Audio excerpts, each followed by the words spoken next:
It's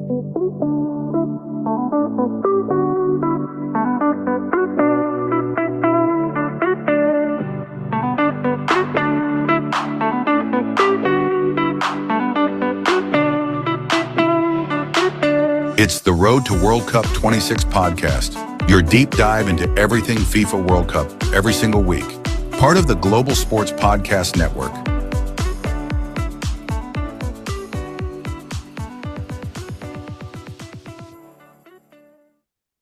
Welcome to Road to World Cup 26. The road, ladies and gentlemen, and all people of the world, the road is nearly there. It has nearly arrived at our initial destination, which is, of course, is World Cup 2026. It's Friday afternoon here in the UK, which means that by the time we get to this time next week, we would already have had our first game. We would already have seen Mexico play South Africa, and we will be getting very excited for games two. Actually, no, we would have already seen South Korea and Czechia, because that's sort of in the middle of the night over here. But we'll be getting ready for Canada versus Bosnia, which is later on the Friday. So which is the big one. Let's be honest, Canada v Bosnia. That's what we're all waiting for. It depends on the definition of waiting for. I'm joined as always by Mr. Ken Davies. Ken, how excited are you on a scale of 1 to 10? If 1 is, do you know what? I'd rather just go to sleep and wait for the championship season to kick off again. 10 to, which is all the way through to 10, which is, oh my word, I'm almost having to run to the toilet every 3 minutes. Which actually you do anyway, don't you? So it's probably not a good comparison. Yeah, that would be improvement. But no, I'm very excited. I am very excited. I don't think I've been as excited because we've been doing this for a year. Feels like blimey. It feels we've been doing this for hang about March, April, May, June. We've been doing it for a year and 4 months. It's just like it's been forever, hasn't it? This is episode number 59. I know. Well, that's 59 great. it is, yeah, 59. Well, we'd have had 60 episodes before it actually starts. So that's like a nice round number. But it just feels like we've been on this path for a very, very long time. So I am looking forward to it for lots of different reasons. One, actually, it's the culmination of all the work we've done, which obviously, it's been a very interesting journey that we've been on. But, because we've been on that journey, because we've been looking at the teams in such depth, because we went all the way back to the qualification processes and all through them, it does feel like I'm much more knowledgeable about this World Cup than I've ever been before. And therefore, it does give me a lot more interest in each of the individual teams. Cape Verde. Well, mate, you would have been very excited by what happened in my office today because I drew Cape Verde in my sweepstake. Did you? Yeah, we're doing one team per pot. So today we did pots 5, 4, and 3. We're going to do 2 and 1 on Monday. So far I've drawn Cape Verde, South Africa out of pot 4, and Norway out of pot 3. Well, Norway may be, but yeah, I don't think you're going to be necessarily winning on those 3, are you? No, but they're the lower teams. Pots 1 and 2 are the big teams. Yeah, that's when it all starts to happen. It's a pretty sophisticated little sweepstake you've got going on there. Mate, well, what would you wouldn't expect any less from somebody who's run a year and a half worth of World Cup podcasts. This is Let's true. face it. So I'm a bit like you. I'm very invested.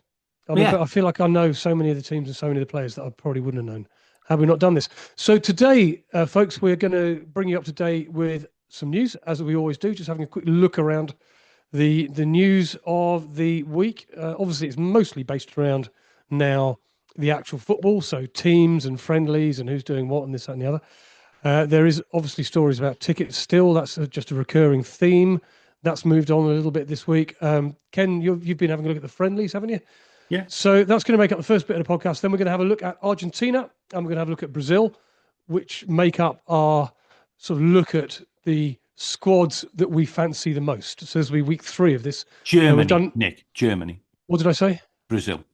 Sorry, my apologies. Yes, I meant Germany. So we've already looked at England. We've looked at Spain. We've looked at Brazil. We've looked at France. Yeah. So this week is Argentina and Germany. We think the winner's going to come out of them, don't we? Yeah, we do. Yeah, we do. I can't see much beyond those 6 teams. Yeah, and I've been looking at Argentina. I'm really interested, mate. I am really interested in what you've got to say about Brazil. Germany. Because, so I've done it again. I've got it written down. I've got Brazil written down in front of me. I'm sorry, yeah, Germany. I'm very interested to know what you've got to say about Germany, because I haven't really. They've gone under the radar a little bit. I think Yeah, in qualification, and they haven't. Nobody's really talking about them. They're not really up there in the betting, but it's still Germany and it's still a World Cup. it's Germany, but yeah, well, we'll come to it. But I Yeah. think they're lacking the magic, flary touch, that we're going to see with some other teams. We'll come to that in a bit more detail later on. Okay, let's have a look at a bit of the news then, because we like to play the weekly hokey cokey. They're in, they're out, they're in, they're out. They shake it all about. Are Iran going to play in the World Cup? Now, regular listeners to this podcast, as Ken gets his pipe out, will know that I have been favouriting the fact that Iran are going to play. I've said all along they're going to play. You were at And 20% chance, mate. That no, implies there's an 80% chance they won't. I've said all along they're going to play. You've said all along they're not going to play. Where are we? Well, Iran are flying out to Mexico tomorrow. Yep. And that's where they're going to be based during their games. They're playing their games in America, but for obvious reasons, they are basing themselves in Mexico. So they are flying out to the World Cup, but they still haven't got any visas. No. They still haven't got any visas. No. So are you still confident? Am I still confident? Yeah, I'm still confident. Mm. I think there's a bit of a cat and mouse game going on here. There's no way they're going to. There's no way they're going to allow them to fly to Mexico and not then allow them entry to the United States. Okay. What are you thinking? What are you thinking here? I'm thinking the chances of the Iran playing the World Cup have gone up significantly, quite honestly. I think actually they will now. I think it's not cut and dried because they don't Sorry, have the wait. visas. Let me just interrupt you there. Sorry, I was just having a bit of a cough. But you could probably heard my voice croak up there. I was just having a bit of a cough. So for the first time ever, again in history, you've conceded that I am right. No. That's not what I said. What I said was I think the chances have definitely increased. I don't think we're over the line yet because there are no visas. There will be no visas for anybody within the officials who have any kind of connection to the Iranian Revolutionary Guard Corps. And that's a few, including our favourite character of the World Cup so far, Mehdi Taj. And or even Taj Mehdi. Taj Mehdi. Yeah. What, don't split hairs. Tomato, Nick. tomato. So yeah, he's not getting a visa. He's alleged links. Let's just make that clear. So anyway, Marco Rubio said nobody's coming in if they've got those kind of connections. That might, and Taj Mehdi, our favourite character, was quoted as saying this: "Whatever is supposed to happen will become clear today," and I mean today.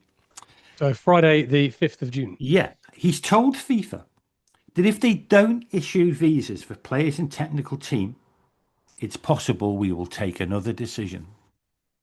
This is going down to the wire. Yeah, I saw that quote. Yeah, it is going down to the wire. I think what will happen is there'll be this kind of standoff, and then quite late in the day, they will provide visas for all the players and the coaching staff. But I reckon just as a bit of a show of strength, as a bit of a show of, well, just because we can, our old mate might be watching games from Tehran. He's watching from the hotel, isn't he? From Mexico. He's going to be sitting there in Tijuana with his glass of, oh no, you suppose he's Iranian. He won't have a glass of anything. Have a glass of water, yeah. Might have a glass of water, watching it in the hotel room. I think now it's whether he says it's all of us or none of us.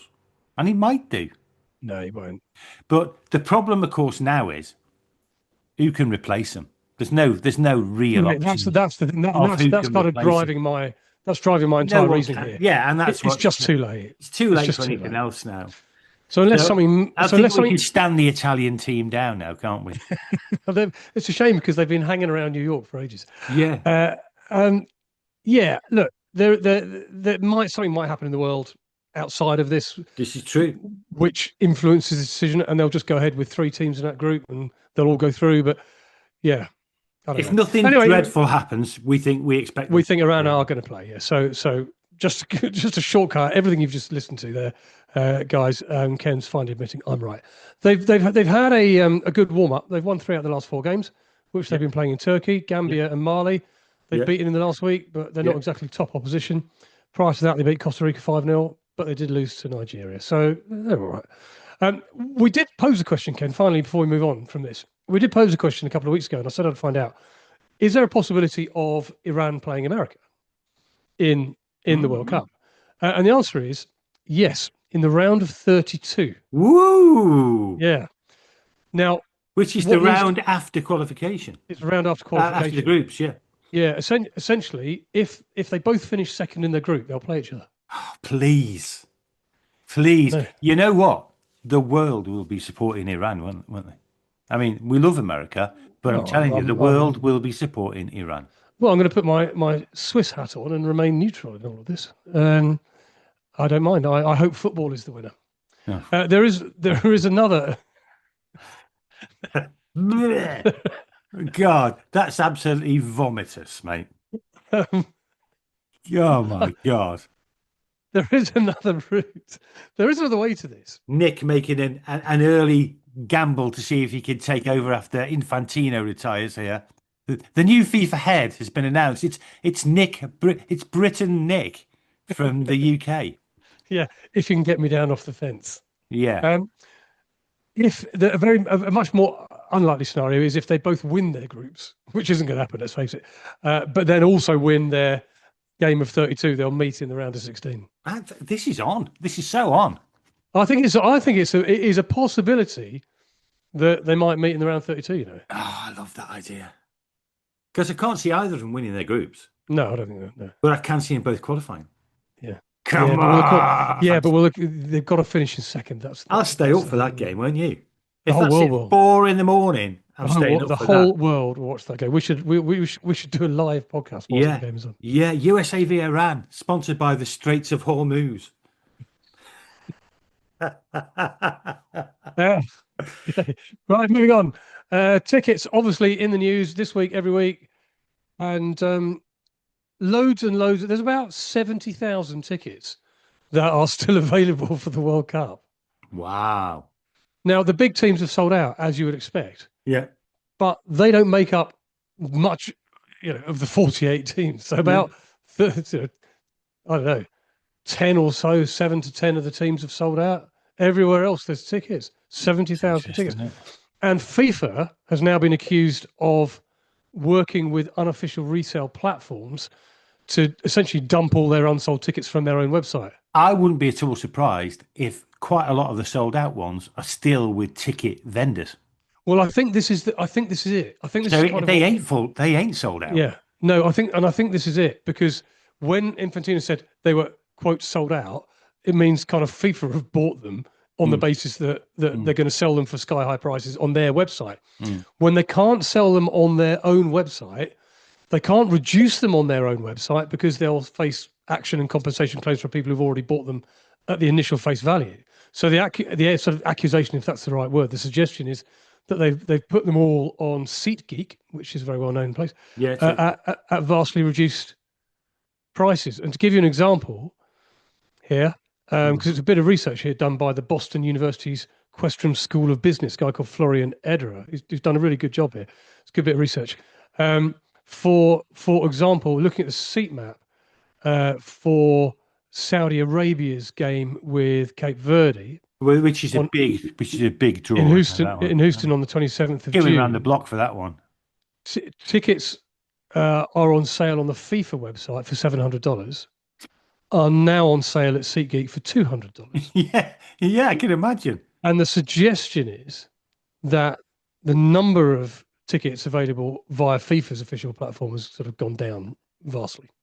In other words, they've got rid of them on SeatGeek. They've got rid of them. Give this a week, guys. You could go and watch 6 games for about $1,000. Well, if you remember, Ken, when we covered this situation, this dynamic pricing situation last summer, there were games in the Club World Cup where they trialled this dynamic pricing in America, in the Club World Cup, where Chelsea were playing in the quarterfinal of the Club World Cup, and $200 tickets were going on sale the day before for $8. For a burger, yeah. No, for £8, $11 or so, but it was £8. Yeah.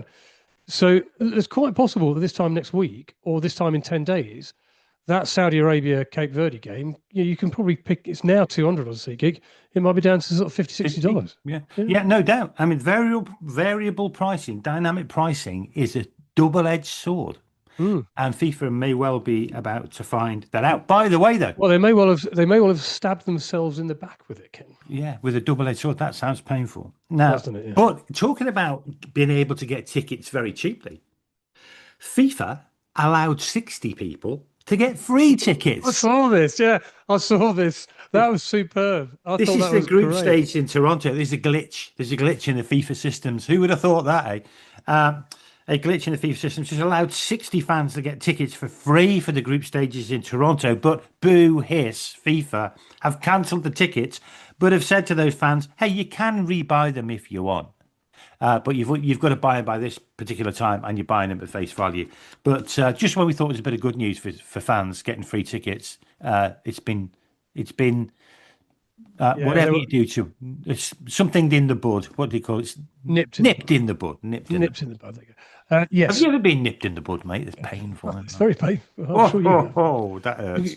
You've got several buds that could be nipped. Oh man, honestly. Yeah, they've got a week, 7 days. They've been given 7 days to claim your tickets at full price, or they'll be cancelled. Yeah. And you just think, we're making a $13 billion. Let it go. Just let it go. It'll probably cost more to reconfigure the system to get them to pay than they're going to get in the revenue for those 60 seats. Because let's be honest, they ain't going to pay for them, are they? When you've added something for nothing and say, I'm sorry, it'll be $200, please.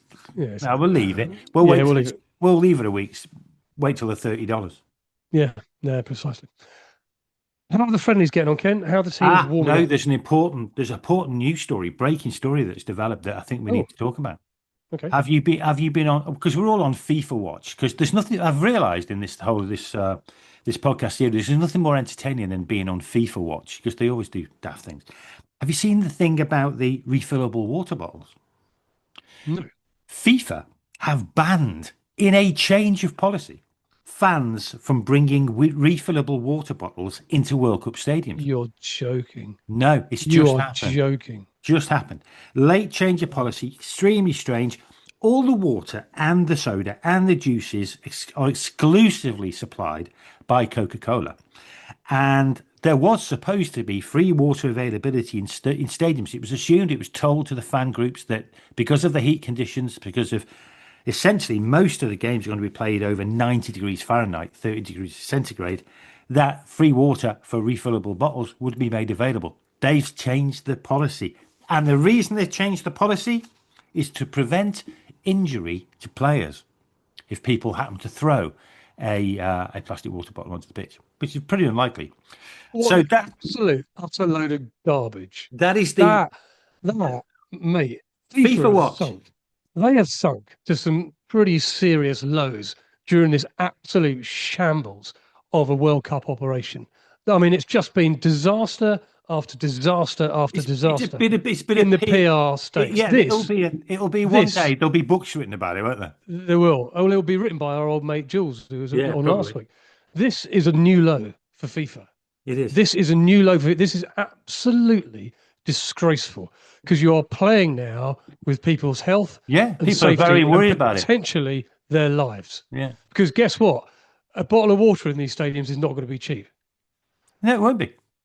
I think that's absolutely disgusting. So there you go. They should hang their heads in shame if they weren't already doing it over a whole load of other reasons already. That is absolutely. That's the worst one. That is the worst one they've done yet. And it's just literally happened this week. Obviously, the fan groups are in absolute uproar about it because it's plainly unsafe. And the weird thing is, of course, the players are getting water break after water break after water break. And the fans are saying, no, you're going to have to go to that stall and pay £8.50 for your water. $8.90 or whatever. Yeah. You couldn't make it up, could you? You couldn't. In fact, we should have a game of what will FIFA do next. I mean, whatever we come up with won't be as bad as what happens. No, absolutely terrible. Behave yourself, FIFA. That's shocking behaviour. Sort yourselves out, you absolute bunch of clowns. Right, Ken. He's off the fence. You've just blown your FIFA job there. You do realise that, don't you? You had a shoe in there when you run about being all diplomatic about things. Well, I'm now gonna campaign still on a one ticket water for all. Nick the Fountain Britain. I've been called worse. Right, Ken, talk to me about some friendlies. Yeah, well, it's been a load of friendlies in the course last week. I'm not going to go through every single one of them because I'll just bore you daft. But there's some noticeable results. Iran, of course, we mentioned Iran, our new favourite team, beat Gambia 3-1, and then followed that up a couple of days ago with a 2-0 victory over Mali. Both of those games played in Turkey. Scotland, 4-1 win over Curaçao. Did you watch the game? I saw the highlights. Curaçao scored first. I thought, here we go. It's going to be Peru. This is like, but Scotland rallied well and scored 4 goals in the end. Yeah. And there's your man up front, who I forget the name of, who's got to go. And I don't know why the manager has a bit of a downer on him. Scored 2 goals. What's his name? I can't remember his name. I know. I haven't really been following the friendlies because that's your job. What? When you say my man up front, yeah, there's a guy who's he's been knocking on the door of getting a game for Scotland. I forget his name. I mean Lawrence Shankland. I do mean Lawrence Shankland, and he scored 2 goals, and he looked like a match winner. And let's just hope he starts him. But he wasn't in the squad. Have I missed something? Is Shankland now in the squad? I think Shankland is in the squad. He's certainly in the friendly. Oh, okay. I'm going to look that up in a minute. That would be crazy if Shankland's not in the squad. Shankland should start the game. He's by far the sharpest. Of course he is. I'm sure. I must have missed something. I'm sure he wasn't in the original squad. Well, because we talked about the likes of Lyndon Dykes and people like that who were in it. Shankland's been knocking on the door for a while, but I think he is. But anyway, you check that, and I'll let our listener know about the other friendlies. Wins for Nigeria as well, away at Jamaica. And Jamaica have got rid of Steve McLaren, by the way, after they failed to qualify. Well, mate, we covered that on the podcast in like October. They've still got rid of him. He still hasn't come back. Wins for Ecuador, South Korea, Mexico, Japan, Switzerland, Czechia, Cape Verde. Did you see the Cape Verde? I saw that. Yeah, that was something else. Against Serbia. Let's not write Cape Verde off.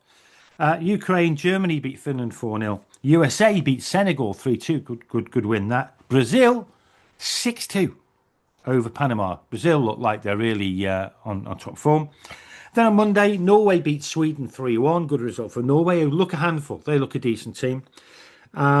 Tuesday, Colombia beat Costa Rica. Algeria won away in the Netherlands. On Wednesday, we think it might be a good World Cup for North African teams, actually. Yeah. And on Thursday, Iran beat Mali, as we mentioned. Spain drew with Iraq with unusual results. I saw that as well. Yeah. And France lost to Ivory Coast. Yeah, I was reading about the France Ivory Coast game today, and France did put out quite a experimental team. A second 11, really. Yeah. But they were 1-0 up at half time. But Côte d'Ivoire, as we like to call them, rallied in the second half, and we'll be looking forward to the World Cup because it was a good result. Yeah, I mean, look, I don't know what to make of these friendlies because we are going to take them seriously, aren't we? We're going to say, right, look, we've got a couple of games, or now one game if you've already played before the World Cup starts. But what do we make of them? Because if teams are still putting out experimental squads and giving time to players who they're still trying to make their mind up, they don't really have a lot of meaning. No, I don't really know because England are playing New Zealand tomorrow, and I know if England lose that game, the whole of England's going to go into a massive meltdown. So they do matter in the sense of I think then look, we're not going to learn who's going to win the World Cup from it, but they're not without meaning either. I think teams and clubs like before the start of the season do want to get off to a confident start. And I would, I think it is a good pointer if teams turn in good performances in the friendlies immediately before the World Cup, that they'll have a decent start at least to the World Cup. It's momentum, isn't it? That for me, it's just building a bit of momentum. England, for example, and plenty of others tend to start slowly in these competitions, which is fine. I've got no problem with that. But you don't really want to go on the back of a couple of defeats and the media's all over you. The pressure's sort of cranked up a little bit. So yeah, I guess they matter in those. It's one of those where to the players and the coaches it might not matter at all, but to the watching world and the media it matters quite a lot. Question for you: if you had a £50 charity bet and you had to pick the winner of the World Cup, but you couldn't pick any of the teams in the top 6 that we've talked about, who would you put your charity bet on? That's a very good question. So say all of those got knocked out then. I'm going to go back to the very start of this. There are a couple of dark horses, I think, who might do well. One of them is Norway. One of them is Ecuador. So I'm going to go Ecuador. If none of the top sort of 6 teams win it, I think one of the South American teams has got a chance. And, Ecuador have got a very good team. Okay, I'm going for Mexico. But I think, Ecuador have got Ecuador definitely got a shout, and they won in midweek. So be interesting to watch. But anyway, it just occurred to me, and on you go. You put me on the spot slightly. I may change my mind once I've had a proper think about it. But they're the two that kind of spring to mind as dark horses. To not to win it, but to do well. So if you wipe out the top 6, that kind of leaves teams like them, I suppose. Right. Okay. It was not. Lawrence Shankland has been in the Scotland squad from the start. I was getting him completely mixed up with Ollie McBurney. Well, it's easily done, isn't it? Lawrence Shankland, Ollie McBurney. I mean, it's almost the same, isn't it? I don't think you can mix Ollie McBurney up with anybody. Although there is a guy who goes to my gym who's the absolute dead ringer of Ollie McBurney, to the point where I saw him the other week. Billy McCorney. I'm almost asking him because he looks that much like him. I remember we did talk when the Scotland squad was announced. I'm like, why on earth is he not in it? And it wasn't Shankland, it was McBurney. Yeah, but I'll stand by that. Shankland hasn't started a lot of games for Scotland. But he should do. He's had a fantastic season at Hearts and is likely to sign for Rangers, which will probably mean he gets an automatic start, even though he's the same person and the same player. But Ollie McBurney should definitely be in that squad. Had a great season at Hull in the Championship and scored the winning goal to send Hull to the Premier League in the recent Championship playoffs. Yes, they did. Right, Argentina, and then we'll have a quick break. Argentina squad. Now, the interesting thing about Argentina's squad, Ken, is that it's pretty much exactly the same as the last Argentina squad for Qatar 2022. There aren't actually that many changes. There are 17 players in that squad in 2022 who are also in this squad going to the USA. So that tells me one or two things.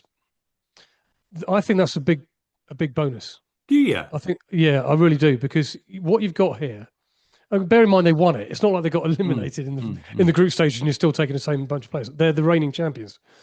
I think continuity is important. I'm always a big believer in continuity. And these players have not just got the experience of playing in a World Cup, they've got the experience of playing together in a World Cup. And I think that's quite important. I talk a lot, and I know you always diss me on these things, but I talk quite a lot on things off the pitch that are important if you're going to do well in a World Cup competition, and the stuff that goes on off the pitch and the connections and the partnerships and keeping players interested and engaged whilst they've got downtime, etc., etc., etc. And I like this idea. I like this idea of having real continuity from a competition that you've won. There are a few notable absentees. I think Acuna from the left back, Rodriguez, the holding midfielder, Gomez. These are all players we've been used to seeing. I think the real miss for Argentina is going to be Angel Di Maria, who has been a star for a long time. I mean, he's 38 years old now. Yeah, he's too old now, really. He retired he's younger than Ronaldo. And how old's Messi now? 38. Yeah, same age. And I think he would undoubtedly have gone. He voluntarily retired from international football 2 years ago, following the Copa America. I think he would undoubtedly have been in the squad. One of the reasons why is because Argentina don't really have a natural replacement for him on the wing. So they were certainly looking at Garnacho a couple of years ago, thinking, right, is he going to be the guy to fill that gap? Similar sort of player, but he's not really done it. Come on, has he? Well, he hasn't. He didn't really do it at Man U. He went to Chelsea. He's not really done anything at Chelsea either. So He's not in. He's not in it. So yeah, but a defence, and this is where you might go. I am Is going this going to be a weak bit. spot? Yeah, their defence is broadly exactly going to be the same. So you've got players like Nicholas Otamendi's 38 years old in the middle. Yeah. You've got Christian Romero in the middle, although he should be nice and fresh, having missed the last few games for Spurs, having got sent off. And did he get sent off? Did he get injured? No, he got injured, didn't he? He got injured. But then he was very famously, if you hadn't heard this story, refused to go to Tottenham's last game of the season, which was an absolute do or die game. It was a, are we going to stay up or are we going to get relegated game? And he was in Argentina at the time, which, as the captain, is not a good look. It's not a great look. Not a good look. So they're going to be in the middle. Tagliafico is he'll play on the left. Molina or Montiel will play on the right. So and then you've still got players like Lisandro Martinez knocking about, and all of that. The one name that I would have liked to have seen in the Argentina lineup defensively, because he's had a sensational season, is Marcos Senesi at Bournemouth, because he's had a brilliant season at Bournemouth. He's young. He's not even in the squad, which I'm quite surprised about. I think he's one of those. I've not got a great feeling about Argentina. I have not got a great feeling about them. I don't think they're winning this. I'm pretty sure now they're not going to win it. Well, they're unlikely to win it because it's near on impossible to win 2 World Cups in a row. Well, it's not. History will dictate. History will say. Look at the history books. Yeah, that's true. But everybody starts with the same chance. I mean, or a better chance. I just don't. I just think they're an aging team a little bit, and I think this issue that they haven't replaced that many players is actually a bit of an issue. When you don't change enough players, you don't get that, that vibrancy, that change, that freshness that I think you might need. That's not shouting World Cup winners to me, that team, that squad. Well, if you look at the midfield, you've got that old stalwart Rodrigo de Paul, he plays with Messi at Inter Milan, so those two have got a nice close link. I'm talking this up, by the way. You've got Alexis McAllister and Enzo Fernandez in there, both of whom have had very indifferent seasons. Yeah, they have. At Liverpool and Chelsea, very indifferent seasons. They have got some youth in there. They bought Valentin Barco in. They bought Nico Paz in. They've got legs. They're young, very early 20s. They'll be very useful off the bench, I think. I still like the look of their attack, though. I really do. I think Julian Alvarez is going to play a big part for Argentina this season. Alvarez is either in a 10, either as an attacking midfielder, one of the O's. But what he'll do is 2 things. He'll allow Messi to just drift and do the Messi stuff without any kind of discipline on him, and he'll also be supplying and making room for Lautaro Martinez, who's a great player, number 9, Argentinian, great player, and their principal kind of goal scorer. So I like the front line. We haven't talked about Messi at all. We don't really need to talk about him. Well, actually, no, we do need to talk about him, I suppose.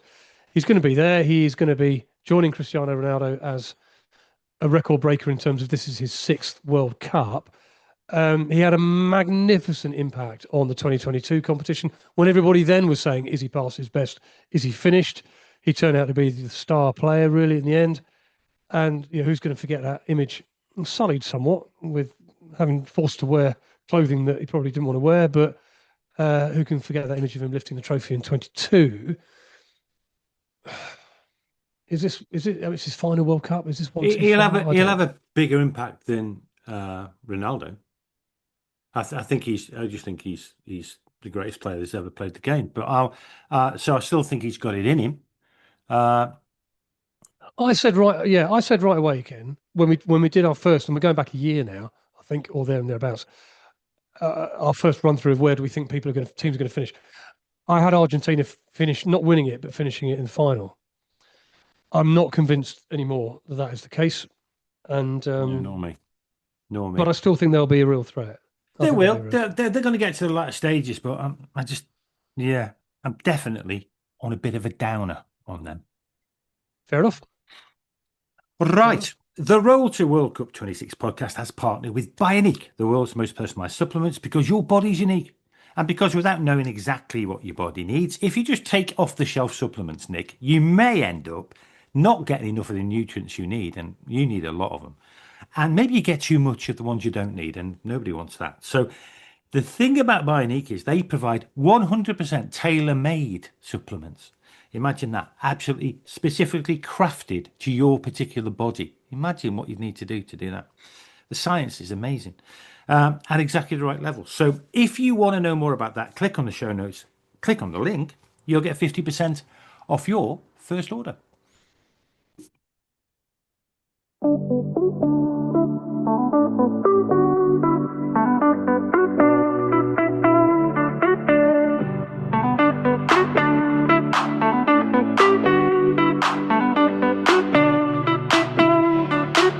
It's the Road to World Cup 26 podcast, your deep dive into everything FIFA World Cup every single week.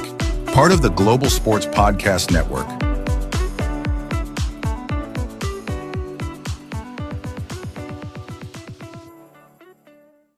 Okay, shall we talk Germany? Let's talk Germany. Take Germany. Okay, so German squad was announced last week. The most interesting thing, really, well, there's a few interesting things, but one of the more interesting ones is their goalkeeper, who is none other than Manuel Neuer, 40 years of age. 40. I think he's the only player in this World Cup who is older than his manager. Because is that going to be? Yeah, that's pretty impressive. To be fair, that's pretty impressive. Older than your manager. So the manager, Julian Nagelsmann, is only 38. So but he called in Neuer, Bayern Munich, obviously, because of injury to Marc-Andre ter Stegen. He's not going. So and he was the first choice, and Manuel Neuer has been parachuted in as first choice. So Neuer's going to play. Great goalkeeper. I mean, still a great goalkeeper. He is still a great goalkeeper, and we saw him in the Champions League semi-finals, and he's still got it. He can still definitely do it. He's always been one of my favourite goalkeepers, to be honest. Germany playing a 4-2-3-1, by the way. Now, two questions for you. Nicky's quiz. Who is the dominant team that is represented in the German squad, would you say? Say that again. Who's the one? Which team has got most representatives? Which domestic team has got most representatives in the German squad? Well, it's going to be either Bayern or Borussia. And it is Borussia. Bayern. Bayern. No, so it was such an obvious answer as well. Yeah, I thought it was too obvious. It was too obvious. With seven. I thought you were just going to try and trick me in some way, shape, or form. If I would do that. And how many UK players based are there in the squad? And can you name them? How many UK players are in the? How many play in the Premier League? Give us a number. 6. 5. Oh, they are. Okay. Yeah. They are. I'll tell you who they are. I'm going to tell you 3. You've got to come up with 2. I'll tell you the 3. Pascal Gross. Kai Havertz. Yep. Florian Wirtz. Okay. You've got those. Florian Wirtz. Yeah. You've got those 3. Who are the other 2? There's a clue you should know. Don't know. I can't think. Nick Voltemade. Oh, Voltemade. Yeah, I don't. Yeah, of course. Is it? Yeah. Fair enough. Newcastle, and also from Newcastle. I'll tell you what, if they're pinning their hopes on him scoring goals, well, then, this is a bit of a theme, and also from Newcastle, Malik. Oh, Malik Chow. Malik Chow. Yeah, Malik Chow. Yeah, Malik Chow. Yeah. No, that's fair dues. Yeah. So he's playing as well, so defender. So yeah, has he had a good season? Chow, I think Chow has been probably the best of Newcastle's signings from last summer, and that bar is incredibly low because they include Voltemade, who I don't think has pulled up any trees. Wisser, who's been rank awful, although he has been injured for most of the season and hasn't really got going since coming back from injury, and Jacob Ramsey, who hasn't really been able to establish himself in that midfield. So Chow's been the one who, him and Voltemade have played most of the games out of those signings. I think Chow's a solid defender, yeah. But Newcastle have solid. I don't think he's not a world beater, is he? But he's and Newcastle have definitely had a very up and down season. So just a few highlights in terms of who else we can look forward to seeing. And not a Germany team that's really filling you with loads and loads of kind of, oh, these guys are going to be, they're going to be there or thereabouts. Defenders, Kimmich from Joshua Kimmich from Bayern Munich, Antonio Rudiger from Real Madrid at heart of the defence. Midfield, Pascal Gross, Alexander Pavlovic from Bayern, obviously very highly thought of. The forwards, and this is where I think you look at this and you think, no, they're not going to score enough. Leroy Sané, who's a good player, but around a long time really now. Voltemada, who is unconvincing in front of goal, really. I mean, he goes through spells. He's very hot and cold, Voltemada, isn't he? Can get 4 goals in 4 games, and you're not seeing anything of him for the next 12. He's not been particularly this season by being played in lots of different positions. It's not. He came as a 9, I think, and he started as a 9 for Newcastle. He's played, but then it wasn't really happening. So he got dropped back into a 10. Then he kind of played in midfield for a bit.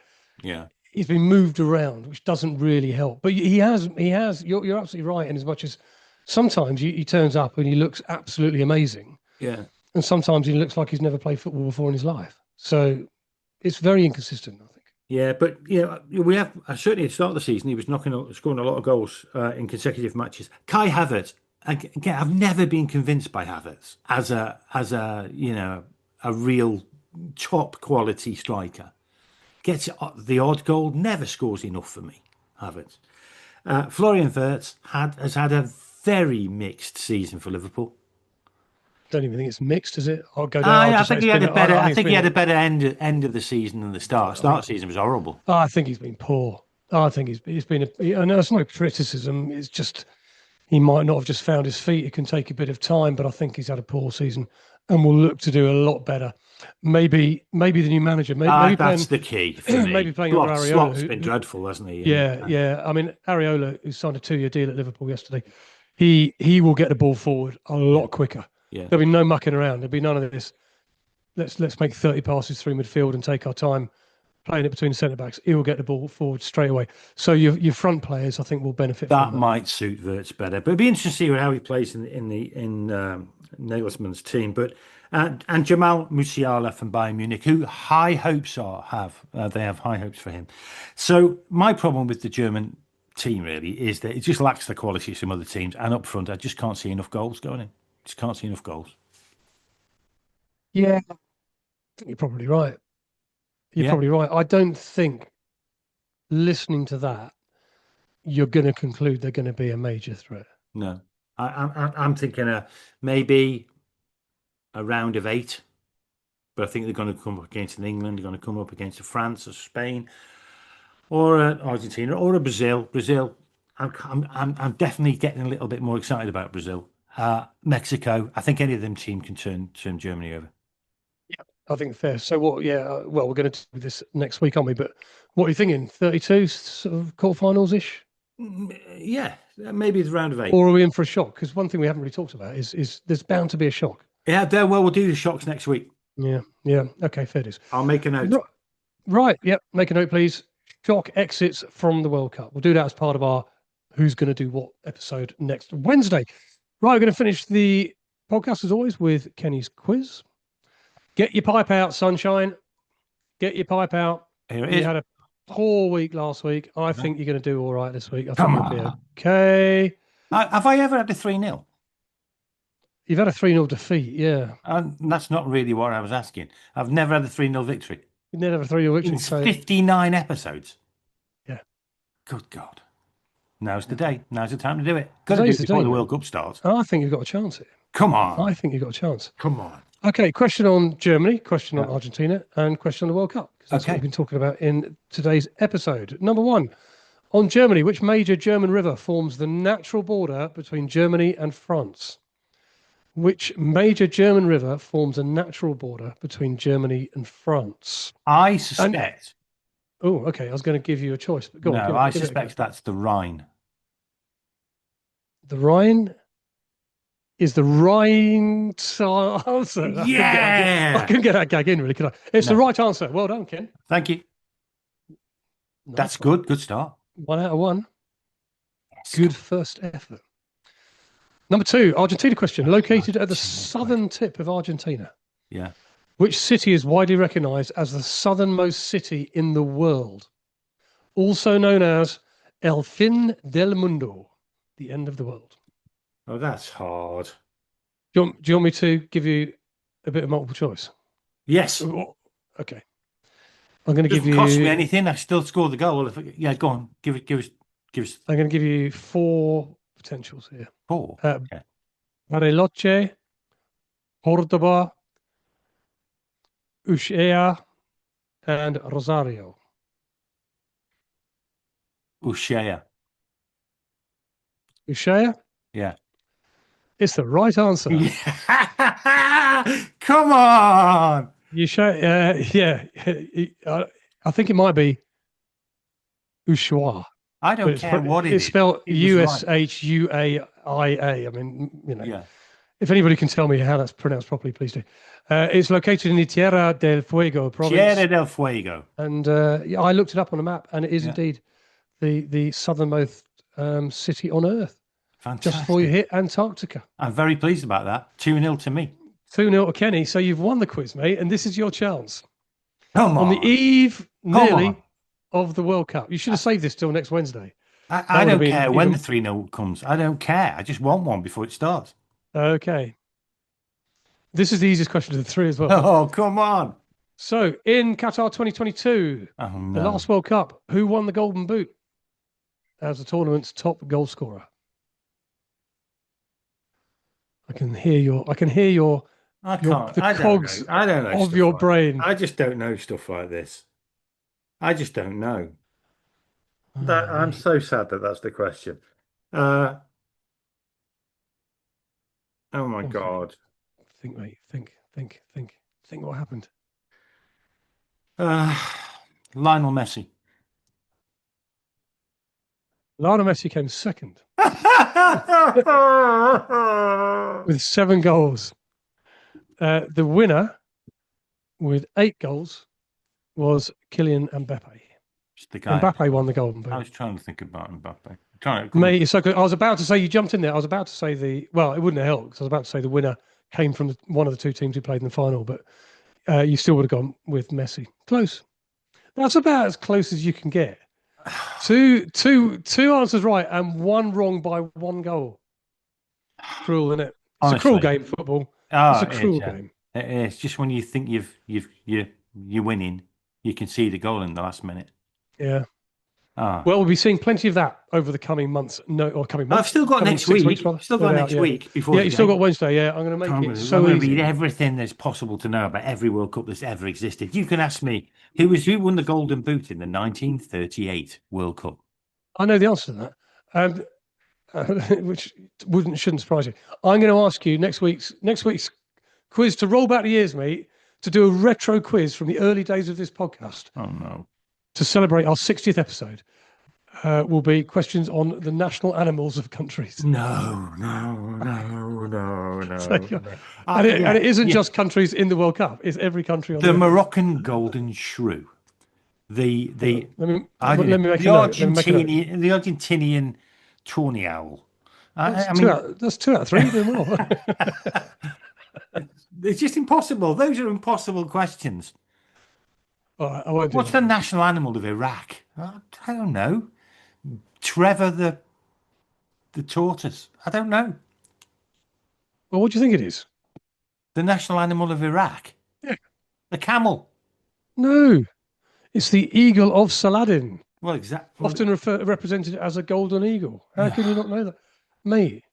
Also, the ancient lion of Babylon. Oh, yeah. Is a kind of major historical and cultural symbol for the country. Yeah, not. How could you? I don't know how you. Honestly, I wonder what you. I wonder what you do with yourself all week. Although I can imagine.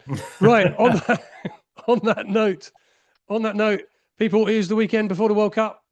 Get your loins girded. Get your hats. Get your scarves. Get your flags. Send us your predictions. If you've got some predictions, who you think is going to win, who's going to be in second, who's going to come in the top 4, let us know. Please do. You can leave us a comment on Spotify or YouTube or email us at roadtoworldcup26@gmail.com. We want to hear from you. That'd be great. Brilliant. And until Wednesday, when we're going to record an Eve of World Cup show, Have a great weekend. Look after yourselves. Look after each other. Goodbye. Bye-bye.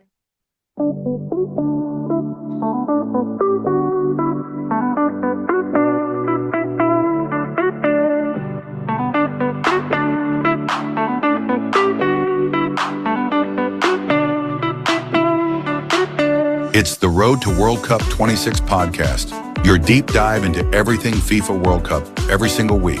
Part of the Global Sports Podcast Network.